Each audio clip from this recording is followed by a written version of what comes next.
These first-time operating instructions are for PelPro units with the easy dial control indicated by the control shown here. Before operating your unit for the first time, make sure to remove the manual or packing material from the hopper, firepot area, and ash pan. Remove the door handle from the bag and attach it by twisting clockwise.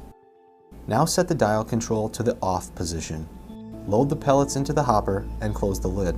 PelPro units have a safety switch which disables the unit if the lid is left open. Next, make sure the firepot is properly positioned. Confirm that the 3 baffles are hooked into the slots. Then plug the unit into a properly grounded outlet. The green light will start flashing 1 time per second.